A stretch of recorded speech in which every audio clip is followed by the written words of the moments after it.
नमस्ते आप सभी को। आप सबके सामने हम अपनी किताब रुपया मूल्य का मापक या शोषण का साधन, इसका चौथा भाग लेकर के हाजिर हैं। अभी से पहले 3 भागों में आपने देखा कि हमने आपको बताया कि इस नए जो रुपए है, जो डेफिनेशन आपको दी है सरकारों ने, उसमें और भारत के रुपये में क्या अंतर है। भारत का रुपया क्या है, रुपये का सिद्धांत क्या है, रुपये का मानक क्या है और रुपया किसे कहते हैं, यहाँ तक आप समझ चुके हैं।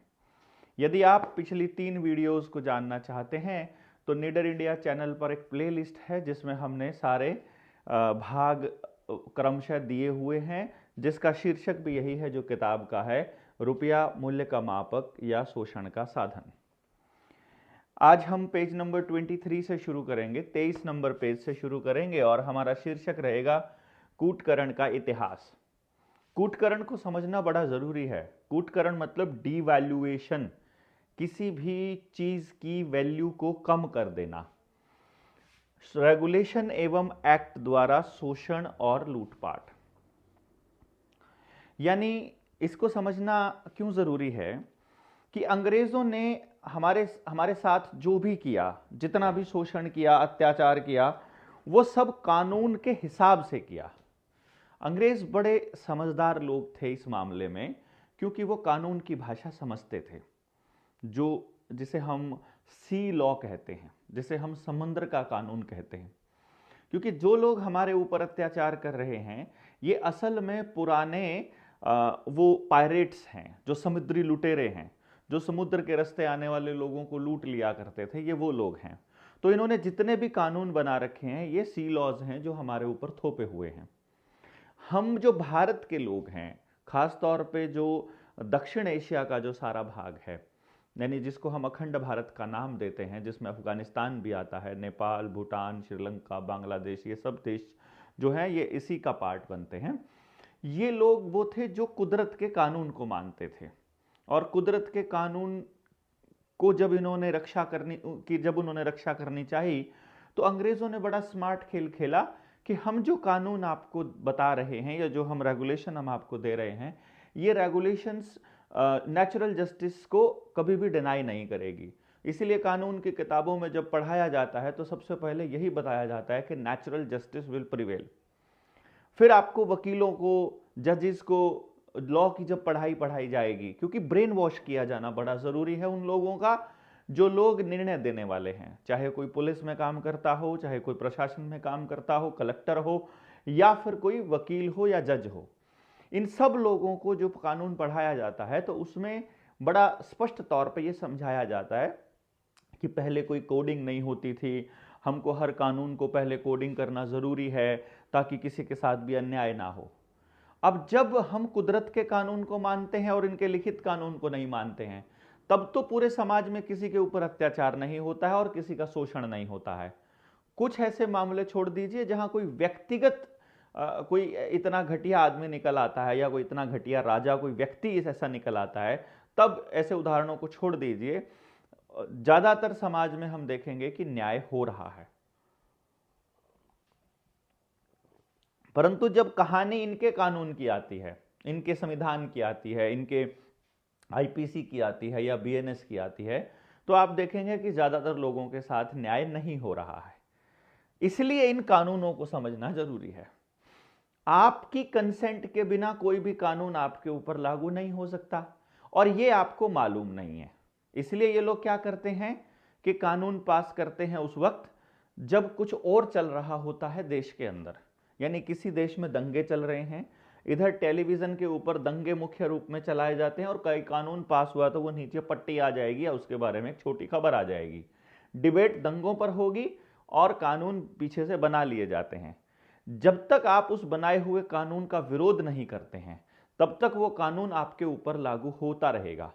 यानी जब वो कानून का आप विरोध करेंगे तो ही वो कानून आपके लिए मान्य नहीं है। यानी आप अपनी कंसेंट वापस ले रहे हो, अपनी स्वीकृति अपनी वापस ले रहे हो।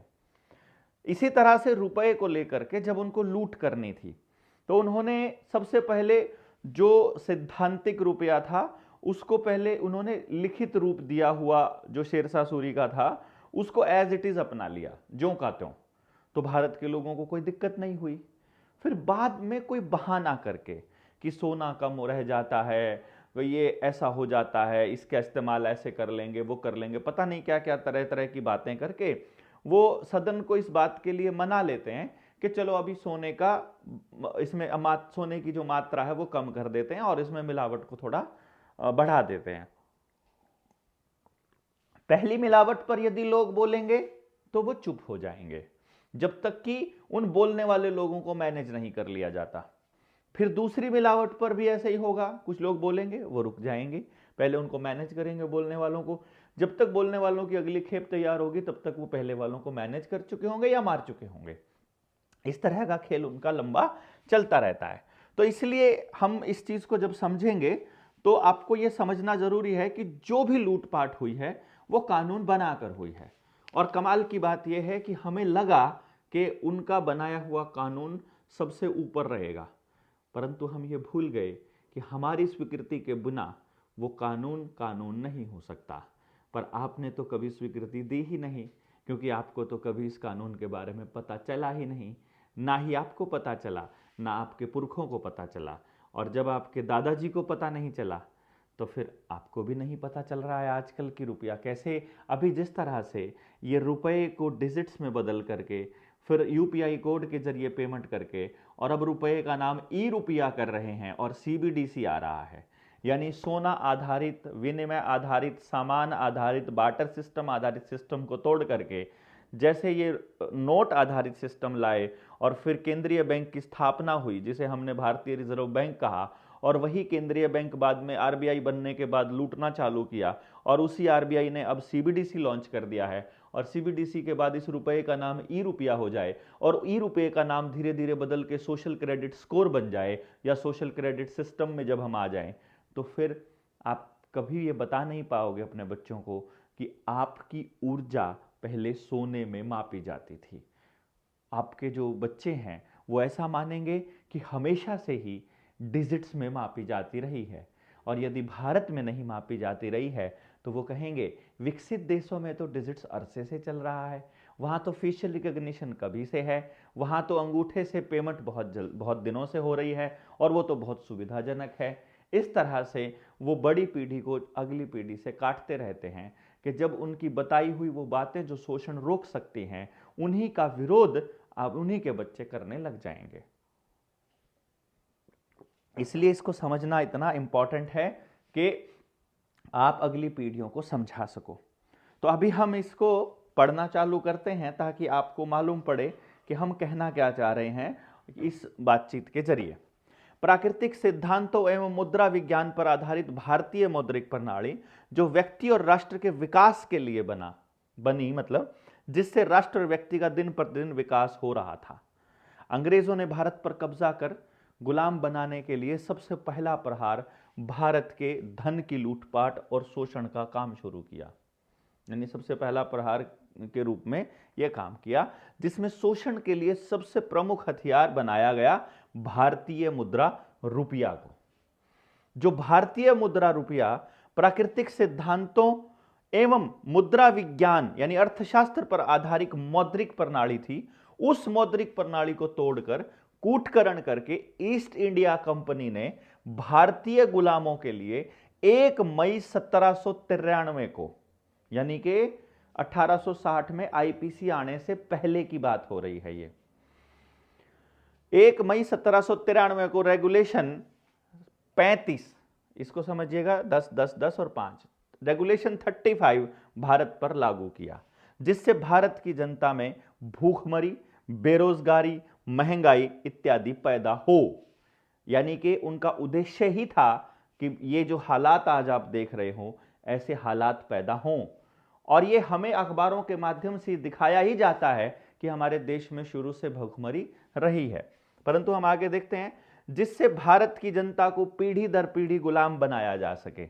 इसका परिणाम यह हुआ कि भारत की जनता की आर्थिक स्थिति को बद से बदतर बना दिया।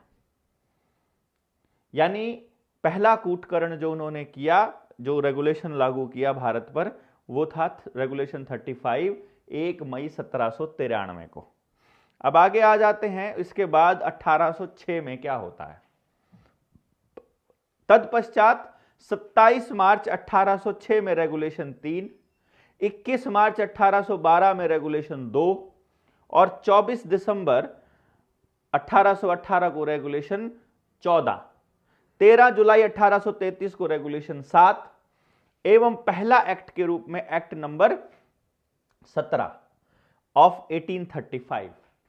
यानी यहां 1835 का जो एक्ट 17 है, जिस 1835 के जो एक्ट थे उसमें गवर्नमेंट ऑफ इंडिया से रिलेटेड जुड़े हुए बहुत सारे एक्ट्स थे जिनको वहां से पास किया जाता था, जो पार्लियामेंट से, संसद से, इंग्लैंड की, उसमें ये 1835 वाला एक्ट नंबर 17 और 17 अगस्त 1835 को ईस्ट इंडिया कंपनी द्वारा भारत की जनता पर थोपा गया कूटकरित रुपए, आर्थिक गुलामी, लूटपाट और शोषण का प्रमाणिक दस्तावेज है। यानी ये जो एक्ट है, जो 1835 वाला एक्ट, जो 17 अगस्त 1835 को भारत की जनता पर यह थोपा गया था, यानी इस कूटकरित रेगुलेशन और एक्ट का भारत की जनता द्वारा विरोध करने पर उसे सख्ती से कुचल दिया गया। ये जो बात हम आपको बताते हैं, ये बात तब की है जब कलकत्ता के अंदर इसका बहुत ज़्यादा विरोध किया गया था और बहुत कत्लेआम वहाँ मचा था। बड़ी दमनकारी नीतियों द्वारा उसको कुचल करके उस विरोध को शांत कर दिया गया था। पहले राजधानी कलकत्ता हुआ करती थी। इसको सख्ती से कुचल दिया गया एवं इस अवैध एक्ट को वैध कहकर भारत की जनता पर थोपा गया। इस रेगुलेशन के मानक को पृष्ठ संख्या 242 से 280 पर देखें। यानी जो बात हम आपको कह रहे हैं, इसके प्रमाण 242 से लेकर के 280 तक आपको मिलेंगे। यह हमने इसके अंदर एक एक दस्तावेज को इस तरीके से दिया हुआ है ताकि आपको समझ में आए कि वो कहना क्या चाहते हैं। यदि 242 पेज पर आप जाते हैं तो आपको ये रेगुलेशन के स्टैंडर्ड 1793 से 1833, रेगुलेशन 3 1806, इसी तरह से रेगुलेशन 1812 का रेगुलेशन 2 जो हमने ऊपर जिक्र किया है, 1812 का रेगुलेशन 2, फिर 1818 का आप देखेंगे, 1812 के बाद 1818 का रेगुलेशन 14, फिर 1833 का रेगुलेशन 7। ये एक्ट हमने लगभग सारे के सारे इसके अंदर दिए हुए हैं। 1899 का, 1906 का और 1906 जिसका हम जिक्र भी करते हैं कॉइनेज एक्ट का, वो सब 280 पेज तक हमने दिए हुए। जिन भाइयों को इसको डिटेल में समझना है वो आरबीआई की आर्काइव से निकाल सकते हैं। इस किताब में इन एक्ट्स के साफ ना होने का कारण ये है कि आरबीआई ने जो हमको कॉपी दी थी वो पीडीएफ फॉर्म में दी थी।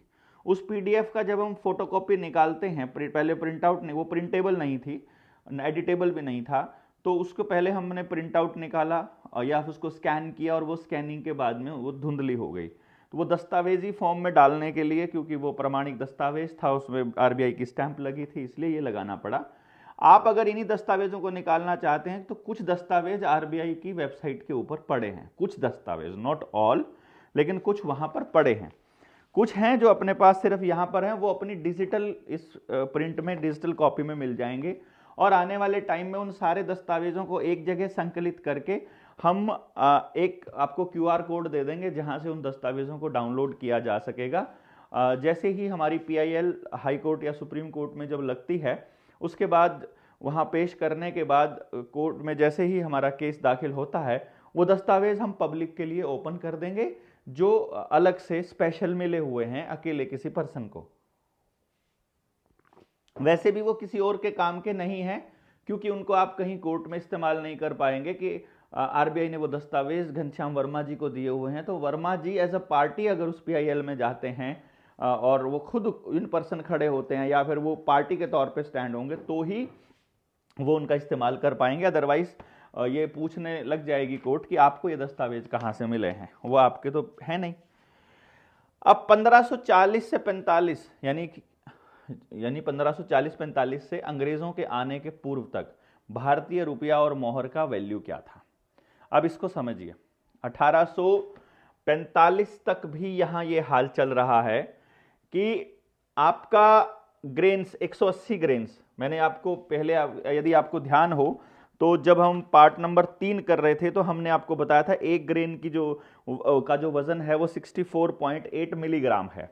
तो 180 ग्रेन्स का 11.664 ग्राम है, जो कि एक तोला है। और एक एक जो चांदी का जो रुपया है, एक तोला जो चांदी है वो 1 रुपया है, या एक सिक्का रुपया बोलेंगे उसे। और जब एक सोने का जो अगर एक तोला सोना अगर है तो वो 10 रुपया है, या एक मोहर उसको बोलते हैं। जैसे 100 का नोट हो जाता है 1 रुपए के 100 नोट, तो 10 चांदी के सिक्के एक मोहर के बराबर, यानी 10 रुपए के बराबर। अब यहां चांदी और सोने का आपको यह समझना पड़ेगा कि 10 चांदी के सिक्के क्या आज भी एक मोहर के बराबर हैं? यदि इसी तरह से ये चला जाए तो क्या हम उसी हिसाब से इसको आज भी ले सकते हैं? नहीं, क्योंकि रुपए में जो चांदी की मात्रा है वो रुपया नहीं है, रुपए में सोने की मात्रा ही रुपया है। इसको आप पहले पार्ट नंबर 3 में समझ चुके हैं। कैसे? जब हमने बताया आपको कि 10 रुपए में एक सोने की मोहर मिल रही है, यानी 10 चांदी के सिक्कों में 10 तोले में एक तरह से, तो उसका अर्थ यह है कि उस टाइम पर जब यह मिल रहा है तब सोने और चांदी की उपलब्धता और सोने और चांदी का मूल्य 1:10 के अनुपात में है, इसीलिए वो 10 की वैल्यू के बराबर है। जैसे ही चांदी की वैल्यू घटे और सोने की वैल्यू बढ़े तो ये अनुपात इररिलेवेंट हो जाएगा। तब हमें केवल रुपए में मौजूद सोने की वैल्यू को ही रुपया मानना है, उसके वजन को ही रुपया मानना है। तो एक्ट 17 की जब हम बात करते हैं, एक्ट 17 की जो 1835 में है, उन्होंने सबसे पहले इसको इस तरह से चेंज किया कि एक जो रुपया है चांदी का वो तो एक ईस्ट इंडिया कंपनी रुपया हो गया, यानी अब वो भारतीय रुपया नहीं हुआ। यहां आप देखेंगे वो सिक्का रुपया है या 1 रुपया है, और अब यहां पर ईस्ट इंडिया कंपनी 1 रुपया हो गया। और अब जो एक मोहर है, अब यहां देखिएगा वजन, जो कुल वजन है वो तो 180 ग्रेन ही है, यानी वो तो एक तोला ही है। उसमें जो मिक्स भार है, यानी कि जो इंप्योरिटी है, वो हो गई 0.908, और 15 ग्रेन्स की इंप्योरिटी यहां हो गई 165 ग्रेन शुद्ध सोना या चांदी। यानी कि यहां पर इतना ही चांदी और सोने में भी अनुपात बिल्कुल सेम है। देखो 10.691, 10.691, वो 1 रुपया हो गया चांदी का, और ये एक मोहर हो गई, लेकिन ये 15 रुपए के बराबर हो गई। ये पहली लूट है 1835 में, जो ईस्ट इंडिया कंपनी रुपए के नाम से, या ईस्ट इंडिया कंपनी का कूटकरित रुपया, मोहर और मानक मूल्य, इसके मानक मूल्य की डिटेलिंग है, यानी जो 1835 का। अर्थात आप ऐसा भी मान सकते हैं कि यदि ये सारी लूट 1835 में चालू हुई है और अंग्रेजों के टाइम से चालू हुई है, तो क्या हम ये दावा कर सकते हैं कि एक आजाद भारत के नागरिक होने के नाते हम आपकी इस लूट को आज ही खत्म करना चाहें और अपने रुपए को वापस स्टैंडर्ड पर लेकर आना चाहें? ये समझ लीजिएगा, अपने देश से भूखमरी, गरीबी, अत्याचार, इस शोषण को अगर रोकना है तो आपको रुपए के मानक को एक स्थिरांक देना ही पड़ेगा।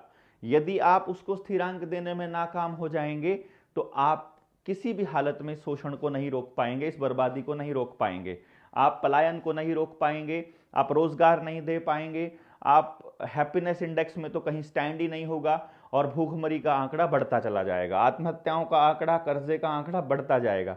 इसलिए यह जरूरी है कि आप इसको समझिएगा कि अच्छा, कमाल की बात यह है कि यदि ये अंग्रेजों का रुपया है और अंग्रेजों के ही नियम हैं, तो आने वाले वक्त में हमें भारत का रुपया अडॉप्ट करना पड़ेगा। और नेताजी सुभाष चंद्र बोस ने ऑलरेडी भारत का रुपया दिया हुआ है। वो आज़ाद भारत के इंटरिम प्राइम मिनिस्टर थे, जो इंटरिम सरकार थी उसके पहले प्रधानमंत्री भी थे, जिनको 14 देशों ने मान्यता भी दी थी। आज़ाद हिंद सेना को भी मान्यता मिली थी, जिसको बाद में इन सरकारों को, केंद्रीय सरकारों को भी मान्यता देकर के आज़ाद हिंद फौज के सिपाहियों को पेंशन देनी पड़ी थी। और आज़ाद हिंद रुपया भी अभी भी 14 देशों में मान्यता प्राप्त है। तो भारत का रुपया अगर देखा जाए तो वही है जिसमें पूरा स्टैंडर्ड वही होगा जो भारत के रुपए का था। अभी भारत के रुपए का स्टैंडर्ड यहां से टूटना स्टार्ट होता है। तो अगर ये अंग्रेजों ने तोड़ना शुरू किया है, यानी इसमें अगर आप देखेंगे तो 180 ग्राम में से 15 ग्राम की ठगी होनी शुरू हो गई है। ये लगभग 12% के बराबर मानी जाएगी। यानी 12% ठगी शुरू हो चुकी है। ठीक है, अब आप देखिएगा भारतीय रुपया कंपनी की मालक उनमें मात्रा उसमें कितनी कमी की गई और कैसे की गई। जो भारत का कंपनी रुपए में सोना है, जो भारतीय रुपया है उसमें सोना है 11.664 ग्राम, और अब जो ईस्ट इंडिया कंपनी का है उसमें है 10.691 ग्राम।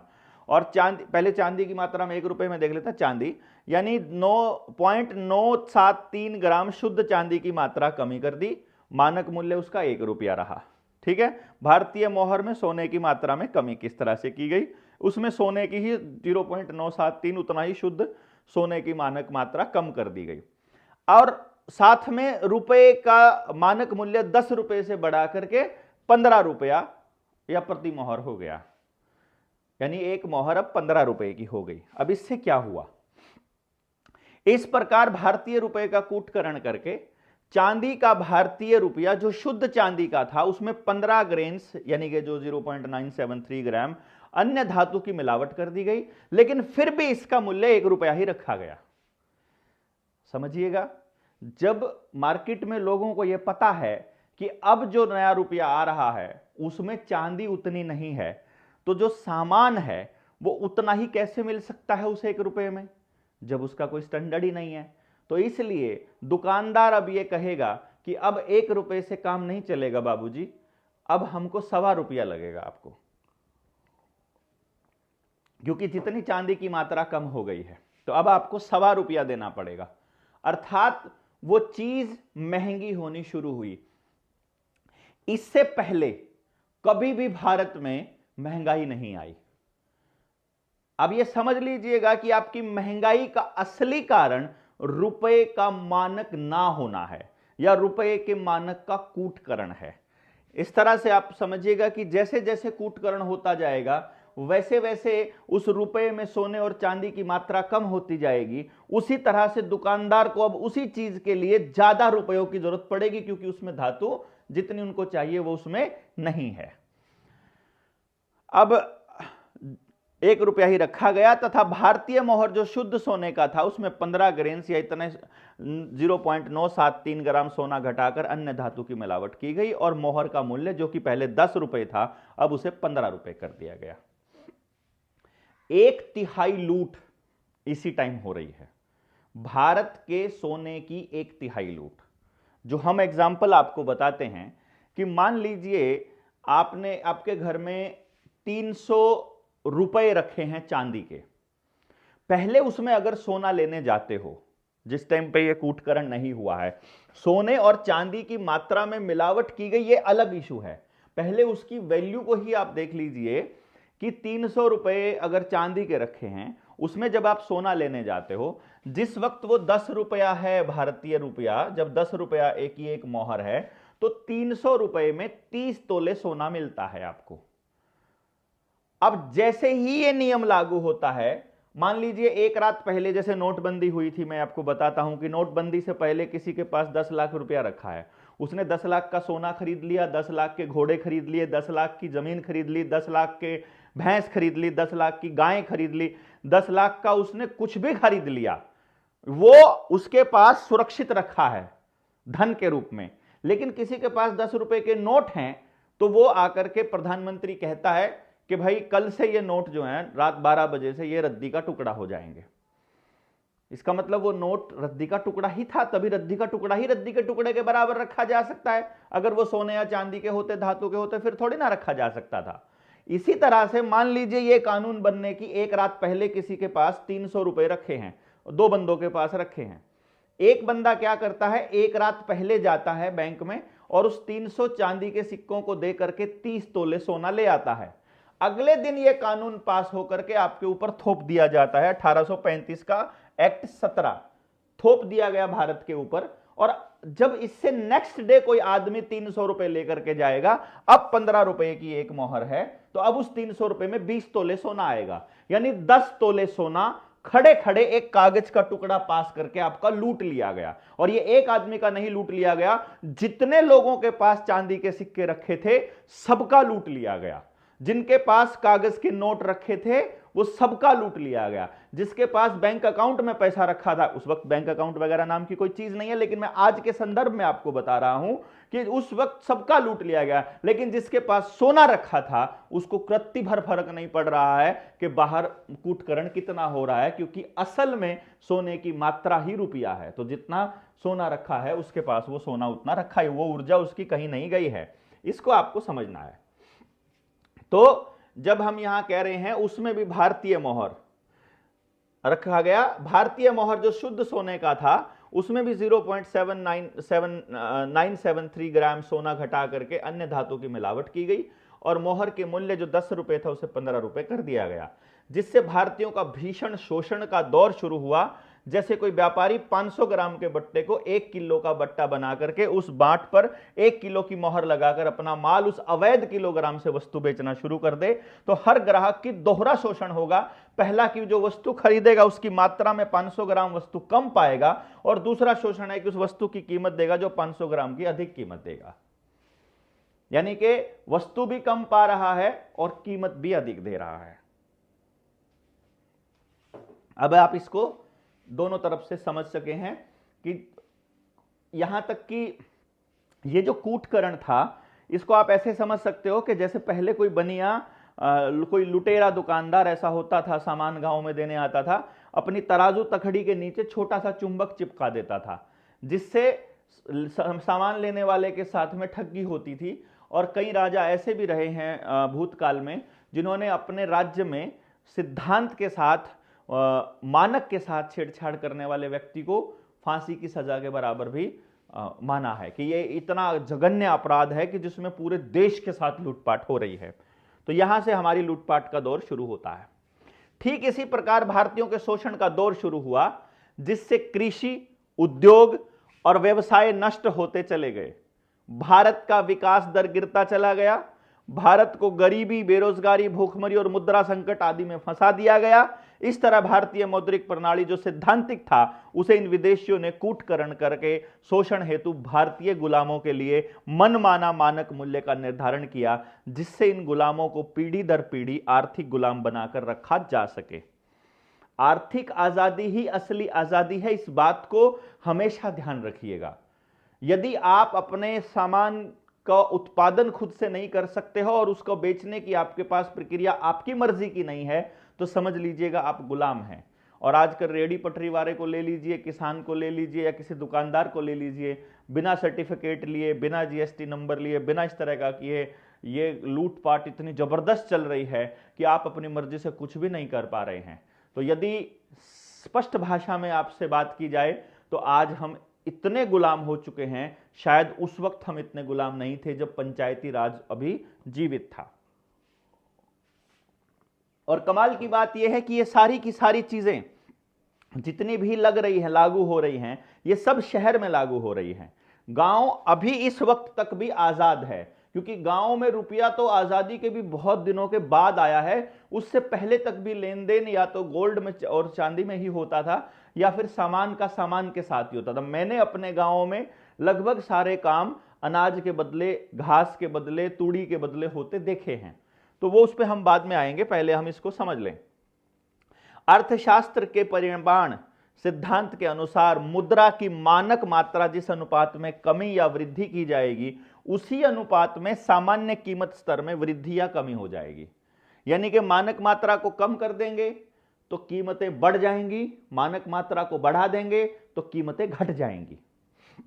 इसका यह मतलब है, यानी कि यदि आज भी आपको महंगाई से पार पाना है तो आपको रुपए की मानक मात्रा को बढ़ा देना है। जो आज जीरो हुई पड़ी है उसको बढ़ा दो, महंगाई अपने आप कम हो जाएगी। और देश के लोगों ने यदि साथ दिया तो जनता सरकार मोर्चा भारत से इस महंगाई को जड़ से खत्म कर देगा।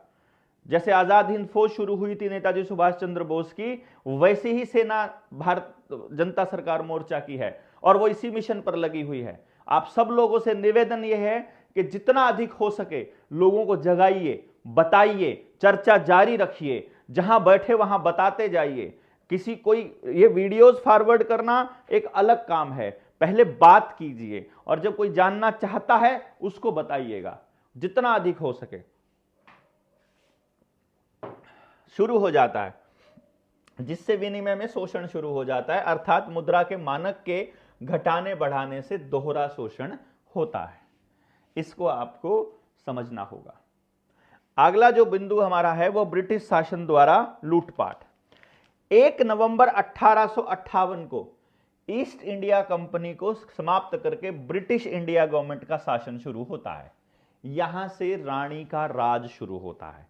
जैसे अभी हमारे देश के इस टाइम हाईवेज का जो राज है वो प्राइवेट कंपनी के पास जा चुका है, लाल किला प्राइवेट कंपनी के पास, ताजमहल प्राइवेट कंपनी के पास, रोडवेज प्राइवेट कंपनी के पास, समुद्री जो पोर्ट है, बंदरगाह है वो प्राइवेट कंपनी के पास, समुद्री ये एयरपोर्ट हैं वो प्राइवेट कंपनी के पास, गुजरात में तो बस स्टैंड भी प्राइवेट कंपनी के पास, अडानी के पास हैं, और मार्केट्स का कंट्रोल भी प्राइवेट कंपनियों के पास, गलियों का कंट्रोल, जोहड़ों का कंट्रोल, तालाबों का, ये सब चीज़ें प्राइवेट कंपनियों के कंट्रोल में धीरे धीरे होती जा रही हैं। हो सकता है आने वाले समय में जंगलों का कंट्रोल भी प्राइवेट कंपनियों के पास जाने लग जाए, जैसा कि अभी अभी हसदेव जैसे जंगल काटे जा रहे हैं बड़े स्तर पर।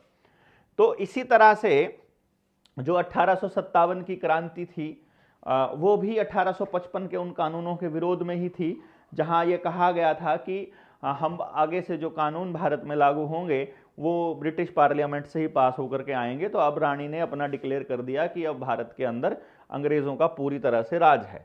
यहाँ 1 नवंबर 1858 को ईस्ट इंडिया कंपनी को समाप्त करके ब्रिटिश इंडिया गवर्नमेंट का शासन शुरू होता है, और ब्रिटिश इंडिया गवर्नमेंट ने भारतीयों के शोषण के लिए 23 अप्रैल 1862 को एक्ट नंबर 8 ऑफ 1862 यानी 1862 का कानून नंबर 8, जिसे कॉइनेज एक्ट 1862 के नाम से लागू किया, जिसमें कॉइनेज एक्ट 1835 के मानक मूल्य को पूर्ण रूप से अपनाया गया। इसकी मुख्य विशेषता यह रही कि इसमें ईस्ट इंडिया कंपनी रुपए का नाम बदलकर गवर्नमेंट रुपया रखा गया, जो 1862 से आज तक चलन में है। आज भी रुपए को गवर्नमेंट रुपए के नाम से जाना जाता है। अब इस दो चीजें यहां से निकल करके आती हैं। जैसे मैंने आपको बताया कि जब शेरशाह सूरी ने जो मानक बनाया था वो था जो हमारे पुरखे अपना रहे थे, उन्होंने उसी को लिखित रूप दे दिया। जो उन्होंने लिखित रूप दिया उसी को उन्होंने अपना लिया एज इट इज, और फिर उसमें कूटकरण कर दिया। अब जब ये नाम बदलने जा रहे हैं, यानी कि शेरशाह सूरी से अंग्रेज अपने ईस्ट इंडिया कंपनी अपने नाम कर रही है, तो ईस्ट इंडिया कंपनी के रुपए से अब रुपया गवर्नमेंट रुपया आ रहा है। तो वो कह रहे हैं कि जो मानक 1835 वाले उस एक्ट में किया गया था वही एक्ट हम चालू कर देते हैं, और कोई भी चीज इसमें नहीं बदल रहे हैं, बस सिर्फ उसका नाम बदल रहे हैं। जैसे अभी शहरों के नाम बदले गए थे, पहले नाम बदले जाते हैं फिर दूसरे प्रपंच चालू होते हैं। तो ईस्ट इंडिया कंपनी रुपया नाम बदलकर गवर्नमेंट रुपया रख दिया, और आज भी गवर्नमेंट रुपये के नाम से जाना जाता है। अब आप ये आरटीआई के जरिए किसी से पूछ सकते हो, आरबीआई से पूछ सकते हो कि क्या आज के रुपये को गवर्नमेंट रुपया कहा जाता है या भारतीय रुपया कहा जाता है। बस आप केवल ये सवाल पूछ लीजिए कि ये भारत का रुपया है या गवर्नमेंट रुपया है। अगर ये गवर्नमेंट रुपया है तो इसका मतलब ये 1862 के कॉइनेज एक्ट से लिया गया है, और 1862 में भारत का राज नहीं है अगर इन दस्तावेजों की बात मानी जाए। तो इसका अर्थ यह हुआ कि यदि सरकार ये कहती है या आपके फाइनेंस डिपार्टमेंट कहता है कि हाँ जो रुपया आपको दिया गया है वो गवर्नमेंट रुपया है, तो इसका मतलब ये ब्रिटिश गवर्नमेंट रुपया है। अगर ये ब्रिटिश गवर्नमेंट रुपया है तो फिर भारत सॉवरन कैसे हो गया, फिर भारत की संप्रभुता का क्या हुआ।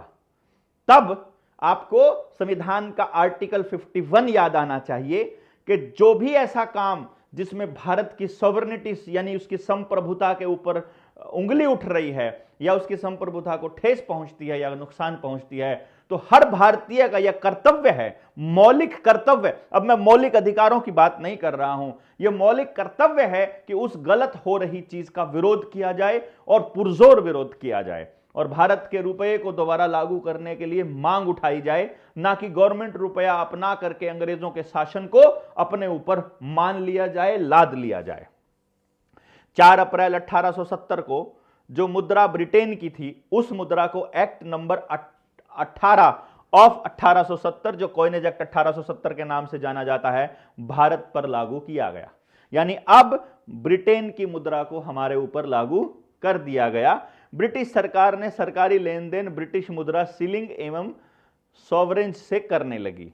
किसानों का लगान भी स्वर्ण मुद्रा के रूप में देने को विवश कर दिया गया। ब्रिटिश सरकार के जिस ब्रिटिश मुद्रा सॉवरेंज की मूल्य रुपए से 10 रुपए थी, उस सॉवरेंज की कीमत 15 रुपए कर दी गई, अर्थात सॉवरेंज और कंपनी मोहर की कीमत बराबर कर दी गई।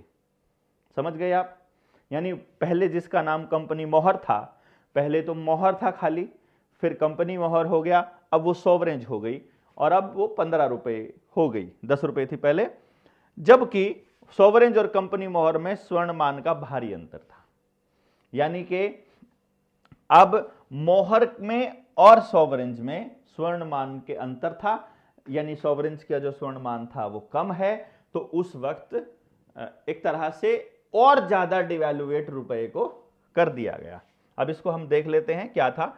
भारतीय मोहर और ईस्ट इंडिया कंपनी मोहर और गवर्नमेंट सॉवरेंज के सोने के मानक का अंतर क्या है।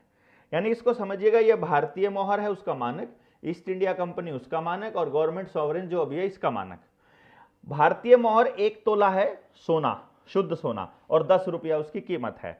ईस्ट इंडिया कंपनी की मोहर में 10.691, जो पहले कूटकरण कर दिया गया था, 15 रुपए में 10.691 है। और जो गवर्नमेंट सॉवरेंज है उसमें 7.93787, वो भी 15 रुपए के बराबर है। यानी अगर 10 रुपए के मुकाबले ये 8 रुपए के करीब माना जाए तो करीब 2 रुपए का फर्क हो गया। यानी कि लगभग 20% की ठगी यहां हो गई। 33% की ठगी तब हो चुकी है जब यहां से यहां आते हैं, और 20% की ठगी होती है यहां। यानी आपके जब ये 1870 की बात है, उससे पहले 1835 की बात थी, 35 साल बाद आप ये समझ लीजिए कि आपसे पहले जब नोटबंदी हुई थी, उससे पहले 35 साल बाद पहले नोटबंदी हुई थी क्या? जो पिछला जो नोट बदला गया था वो 1968 में बदला गया था। 1968 के बाद 2016 में यह हुआ है, यानी करीब करीब 50 साल बाद।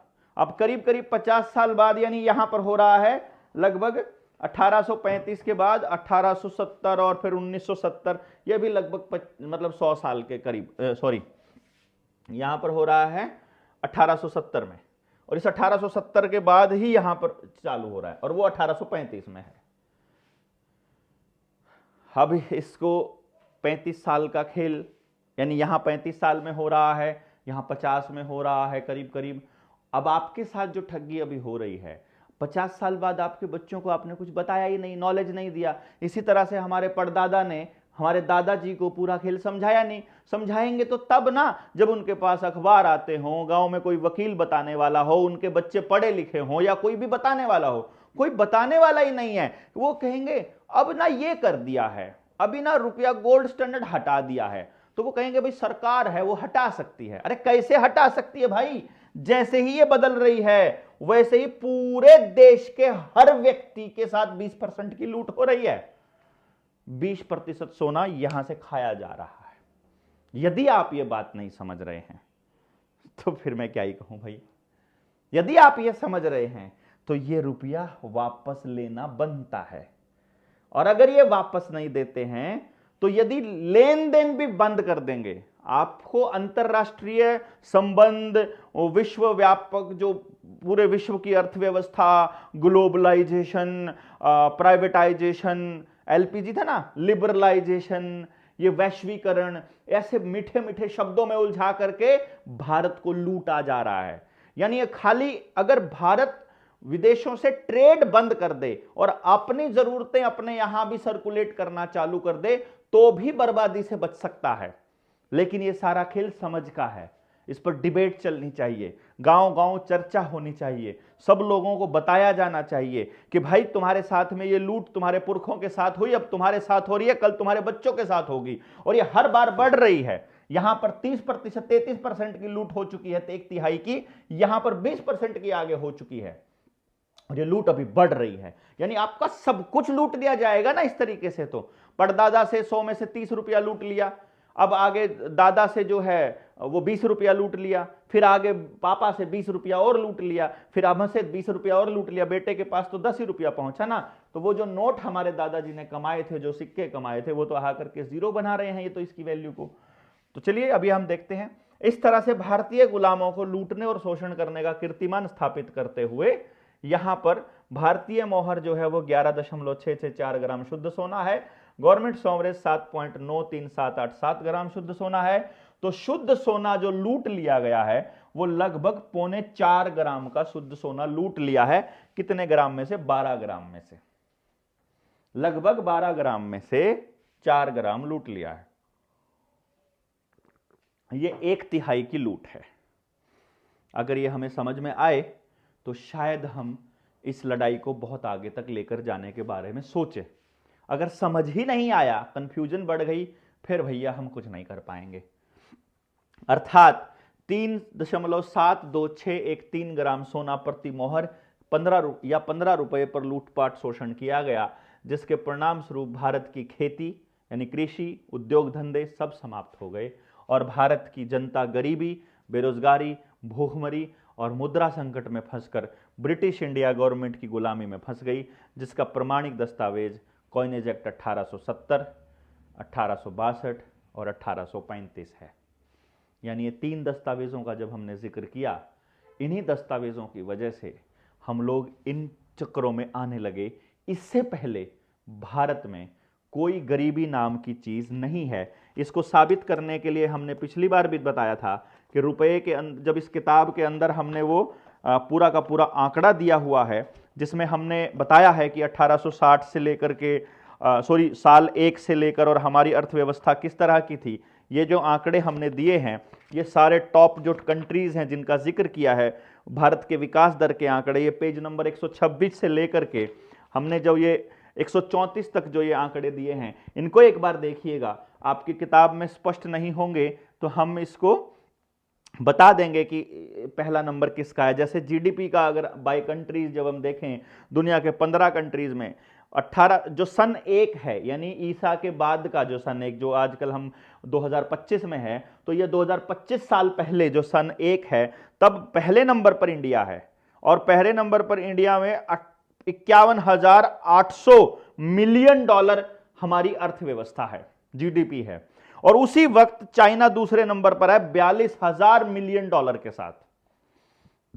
और इसमें इटली तीसरे नंबर पर है, टर्की चौथे नंबर पर है, फ्रांस 5वें नंबर पर है, इजिप्ट 6ठे नंबर पर है, ईरान 7वें नंबर पर है, स्पेन 8वें नंबर पर, 9वें नंबर पर मैक्सिको, 10वें नंबर पर ब्राजील, 11वें नंबर पर जर्मनी, 12वें नंबर पर बांग्लादेश, 13वें नंबर पर इंडोनेशिया और 14वें नंबर पर पाकिस्तान और 15वें नंबर पर जापान। ये पाकिस्तान जो शब्द है, उस वक्त पाकिस्तान एग्जिस्ट नहीं करता था, पर उस एरिया की बात हो रही है, वहां का आंकड़ा अलग से लिया गया है। और ये हमने वर्ल्ड इकोनॉमिक फोरम की, यूनाइटेड नेशंस की वेबसाइट्स के आंकड़े के हिसाब से ही हम आपको बता रहे हैं। यानी उन चोरों ने आपसे छुपाया कुछ नहीं है, सब कुछ ओपन में कर रहे हैं। इस पूरी की पूरी लिस्ट में जिस वक्त तक इसमें इंग्लैंड कहीं नहीं है, अमेरिका कहीं नहीं, दूर दूर तक अमेरिका का कोई नामो निशान नहीं है। वो बहुत गरीब देशों में से होते थे। वो तो इंग्लैंड तो आकर के, मैं यहां पर देख रहा हूं 1500 में भी इंग्लैंड कहीं पर नहीं आ रहा है। यूके यहां आया है 14वें नंबर पर, यूके आया है 1500 में। ईस्ट इंडिया कंपनी के भारत में पहुंचने से पहले की बात बता रहा हूं मैं आपको। 1600 में जब ईस्ट इंडिया कंपनी आ जाती है तो यूके ऊपर चला जाता है, 15, 14, 13, 12, 12वें नंबर पर चला जाता है। 14वें से 12वें नंबर पर 1600 में, अगले 100 साल के अंदर। और इसके बाद जैसे ही ये कॉइनेज एक्ट देखते हो, मैं इसी के साथ में अगर कंपैरिजन करने लगता हूं, 1800 में जो यूके है वो ऊपर से 5वें नंबर पर पहुंच चुका है। 1600 ईस्वी में ईस्ट इंडिया कंपनी आती है, यहां 1800 में, यानी 1835 आ रहा है जब ये, वो 5वें नंबर पर पहुंच गया है। और जब 1857 आता है, यानी 1862 से पहले, इस 35 वाले एक्ट का जो कूटकरण हुआ, उस कूटकरण के बाद 1857 में यूके तीसरे नंबर पर आ चुका है और भारत पहले स्थान से सरककर दूसरे स्थान पर आ गया है। ये आप आंकड़ा देख लीजिएगा, ये मैं आपको यहां पे बता रहा हूं। उसके बाद 1870 का जो ये कूटकरण होता है, सोवरेंज वाला। इस कूटकरण के बाद 1889 यानी 1890 से एक साल पहले पहले नंबर पर चाइना हो चुका है, दूसरे नंबर पर यूएसए आ चुका है। मैं ये जो ऊपर बताना भूल गया, 1857 में तीसरे पर यूके है यानी इंग्लैंड है, और चौथे पर अमेरिका आ चुका है। यहां इंग्लैंड के जो लोग हैं यानी जो पोप का जो साम्राज्य है वो इंग्लैंड में स्थापित है और वो अमेरिका के जरिए चलता है। जैसे उनका राज्य, जैसे बिल गेट्स का राज्य भारत में दिल्ली के जरिए चल रहा है, इसको आप ऐसे समझ सकते हैं। तो वहां पर ये खेल चल रहा है।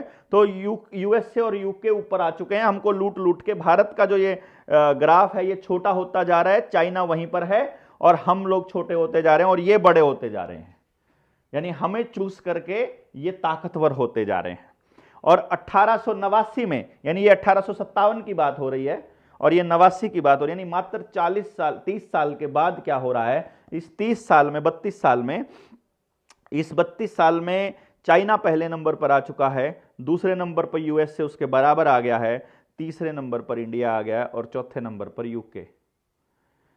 ऐसा आते आते अब 1914 यानी हमारे आज़ाद होने की तारीख जो बताई जाती है उससे पहले 1914 में हमारे साथ क्या हो रहा है, पहले नंबर पर अमेरिका आ चुका है, दूसरे नंबर पर चाइना, तीसरे पर इंग्लैंड और चौथे पर भारत। यानी अब हमसे ज़्यादा ताकतवर अमेरिका हो चुका है क्योंकि डॉलर हो गया है, और इंग्लैंड भी हमसे ज़्यादा हो गया है। आगे तो फिर भारत आते आते तो फिर ये हो रहा है।